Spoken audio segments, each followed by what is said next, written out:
You are listening to the Critical Mass Radio Show, Orange County's business talk show, focused on exploring topics of interest to CEOs who are leading middle market companies. With your host, Richard Franzi. Hello and welcome to Orange County's longest running business talk show. I am your host, Rick Franzi, and we have an exciting show planned for you today. Hector Muñoz, the CEO of Senior Helpers of Orange County, is my guest. Hector, welcome to the program. Thank you. Thank you for having me, Rick. I've been excited to have you on the show since we talked earlier this year. And so let's get right into it. Sure. What was your motivation to leave the corporate world to become an entrepreneur? Well, that's a great question. And I'll tell you, it really just starts with my upbringing. I come from a family of entrepreneurs. Both my parents, when they moved to California, they were entrepreneurs and they owned jewelry stores. They then evolved to Mexican restaurants. They owned a couple of Mexican restaurants, but they also invested in real estate and had multiple investment properties that they managed. And so I was brought in at a very young age, and I saw that the benefits and the struggles, but mostly the benefits of being entrepreneurs. And it was something that I always had in me. And obviously, I was in corporate America for a very long time, for over 25 years, with good success. Right. But I always had that piece inside of me that was always looking at, okay, what else can I do? And so while at corporate America back in 2007, we actually started a real estate investment company as well.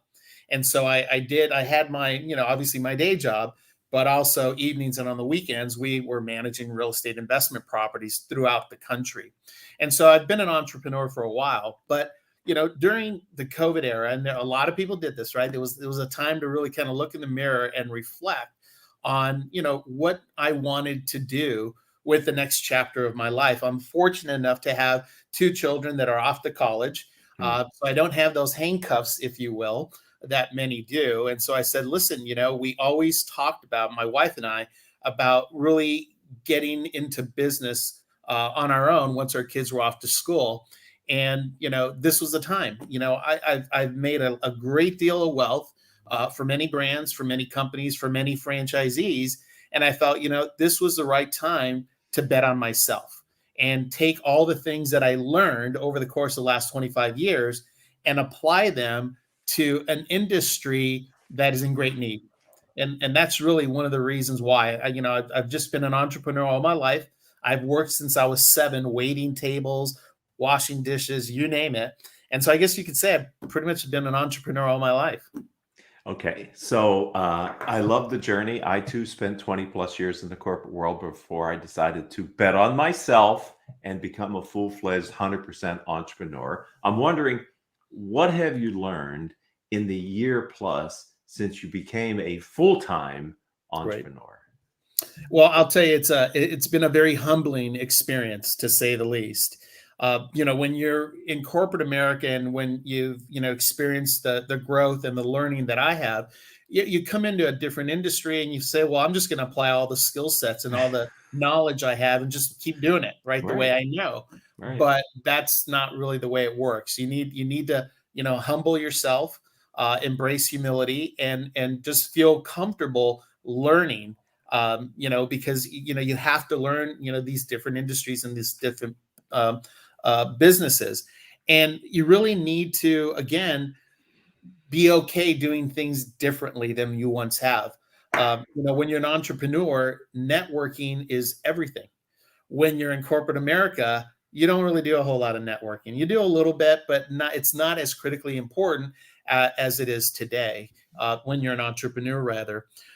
The other thing that I would say, the infamous Gordon Gekko in Wall Street said, you never get emotional about business, but being an entrepreneur is emotional. It's full of ups and downs, right? You have some good days when you're like, you just feel like you're unstoppable. And then there are other days where you're like, did I really make the right decision? And so, I just go back and I tell myself, life isn't linear, right? You have good days and you have not so good days. And if you have more good days than the not so good days, then you're doing all right. And you can't let the daily wins and losses really bother you. You gotta maintain focus on the bigger picture, on the mission, on the purpose of the organization, and let these, again, I'll call them wins and losses, just kind of bounce off of you, because you can't let them impact you, because it'll put your mind in a different place. So I think that's one of the big things that I've learned being an entrepreneur. Hector, you said that very well. I too had to unlearn some of the things that made me successful in the corporate world to feel like and to be able to realize what it means to be a successful entrepreneur. I felt in my corporate career, I put 100% of myself, my available self, into my job, and I really thought I had been tested.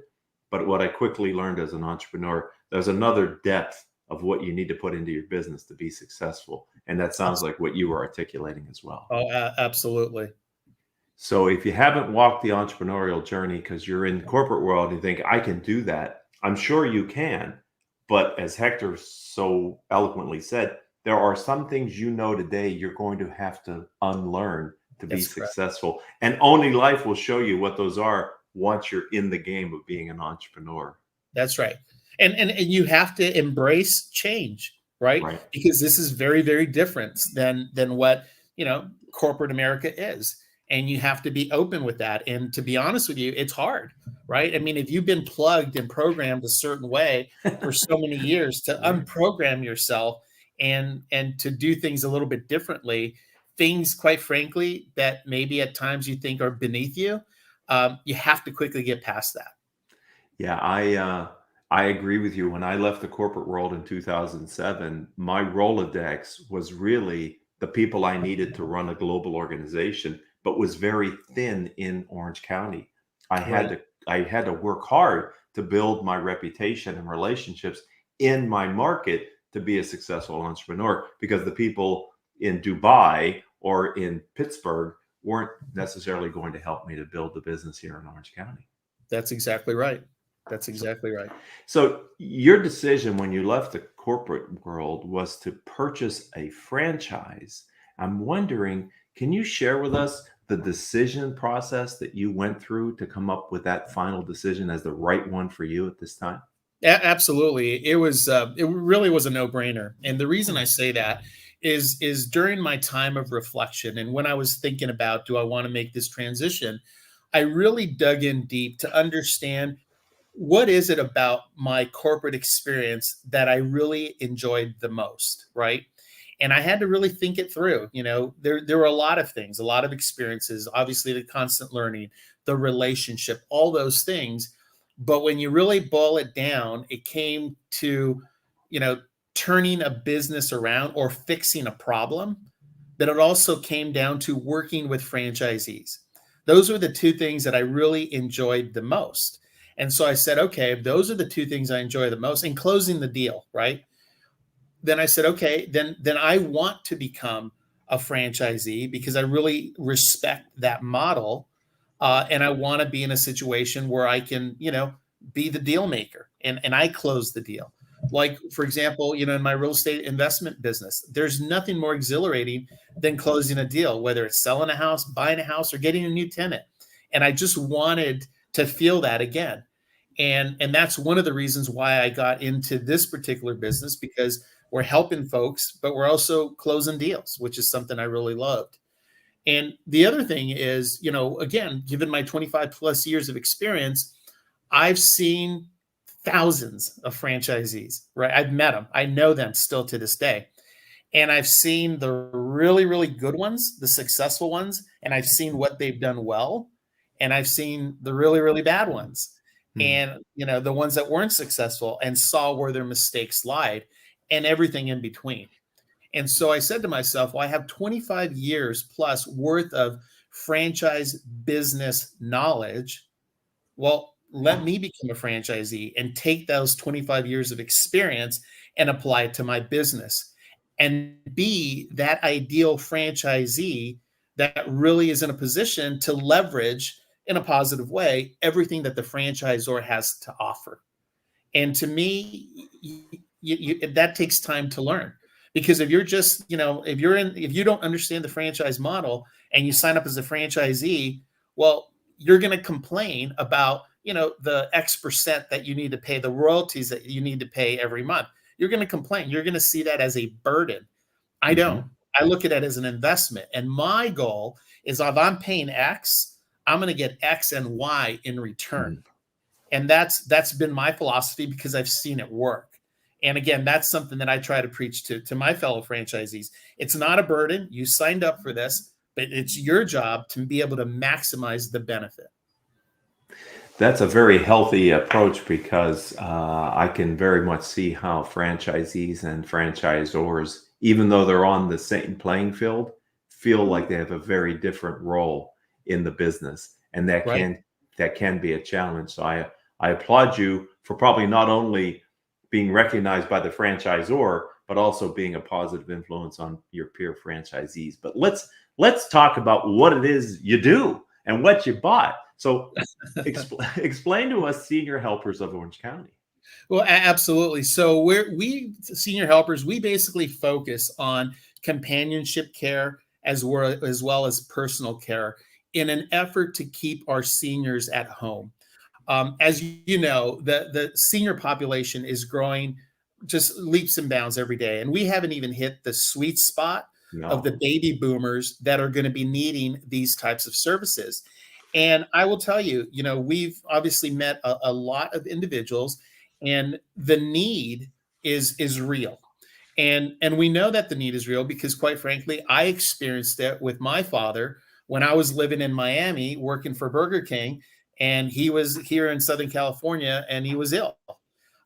He had a series of challenges, but my mother had dementia. So she wasn't in a position she could be his caregiver.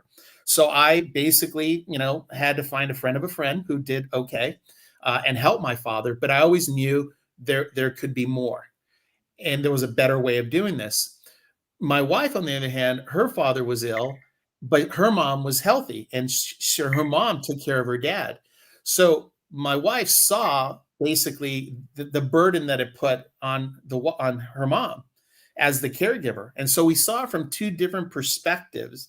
And we just realized that, this is something that could be done better, and something that could be done with more empathy, and something that could be done in an effort to keep our seniors be able to have them, live gracefully, age gracefully in a better environment than perhaps maybe they currently are. And so it's an industry that's near and dear to our heart, but because we lived it, we both lived it, we experienced it. But it's also an industry where the need is real. And we want to be able to go in there and give them and really elevate the level of care that we currently provide. So companionship care could be anything from, medication reminders, light meal prep, making sure that our seniors are staying hydrated, cleaning, light housekeeping around the house, washing the linen, things of that nature. It gets into personal care, where it can get into more, personal things like, assistance with going to the restroom, bathing, dressing, things of that nature. And then the other element of care that we provide through a proprietary program called Senior Gems, which is a collaboration between Senior Helpers and renowned cognitive expert Teepa Snow. We have this program that is this training program that is highly targeted on providing the best in class care to our clients with dementia and Alzheimer's.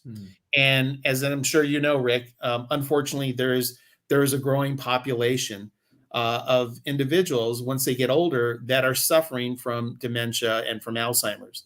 And so, we felt that, this was the right franchisee for us because of the fact that, they had this specialization, but also because of the fact that it really focused on not only the tasks at hand, but also providing engagement with our seniors, which is critically important. Many of our clients we've seen are just in a, for lack of a better word, in a rut, right? They just get up, they do their thing, and next you know it, they're watching TV and they go to bed. And there's just so much more, right? We want them to live a higher quality of life. So we make sure that we train all our caregivers to be in a position where they can provide that engagement. It could be doing a puzzle. It could be watching, a football game. It could be listening to music in the backyard. It could be reading a book. It could be, painting a portrait. You name it. And we seek those different types of activities that our clients either enjoy to do or enjoy doing now. And we make sure that our caregiver puts that and makes that a part of their care plan, because engagement is critical. It gives our clients a purpose and, quite frankly, something to look forward to. So every day is not the same, That's right. It's interesting because earlier this week, I had a guest, Sherry Snelling, and she's a corporate gerontologist. And one of the stats that she spoke about is that in 8 years, there will be more people over the age of 65 than under the age of 18 for the first time in this country's history. So I love it. Two things. When an entrepreneur creates a business based on a personal experience, check the box for you and your wife. And two, when they also find a macroeconomic trend that can kind of be a tailwind for them. And you certainly are in a growing industry because of the aging of our population. So congratulations on two fronts, my friend. Yeah, no, thank you. And I will tell you the one additional thing is that, I have the benefit of bringing my experience to the table, and my wife has the benefit of bringing her experience to the table, which is all about hospitality and creating a phenomenal experience. So you put those two things together, and quite frankly, you're turning this industry on its ear. And that's our goal, to really just, not to use an overly used word as disrupt, but we really want to change, we want to change the way we do business, because we think there's a need. And quite frankly, we believe that our seniors deserve more. So I agree with you. And that's a perfect segue into the next thing I want to talk with you about here on the program is that, you have this strong marketing background, 25 years plus, with recognized restaurant chains, Brueggel's Bagels and El Pollo Loco, just to name two of many.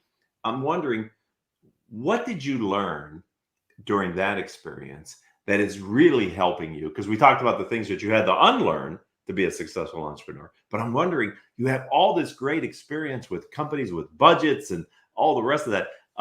What have you learned that you're using now to really help your current firm to grow? Yeah, no, absolutely. And thanks for that question. I mean, I think in general, just my general business acumen, right? I've been able to really develop that over the course of the 25 plus years through real, life experience, real wins and some losses. So I think it really helped develop my outlook and my view of how to effectively run a business. I said this a little bit earlier, being involved in the franchise business model, I've been able to see what, again, a successful franchisee looks like and how they work with the franchisor and how they manage their business. And I've seen the opposite, right? And so I want to make sure that I leverage the positive and the franchisees that have won, the learnings that I saw there. I want to make sure that I apply those to my business. Obviously, from a marketing perspective, I know how to effectively market. As importantly, especially in our industry, I know the power of digital marketing. I'm not afraid of it because I understand it. I believe in it. And so I'm always looking to, retune it, redefine it, fine tune it, if you will, so that we can be as effective as possible versus shy away from it. But I think the one thing that I learned, and I learned this when I was at Popeyes, to give credit where credit is due. We had a phenomenal CEO. Her name was Cheryl Batchelder, and she introduced the concept to the organization, which I embraced, the culture of servant leadership.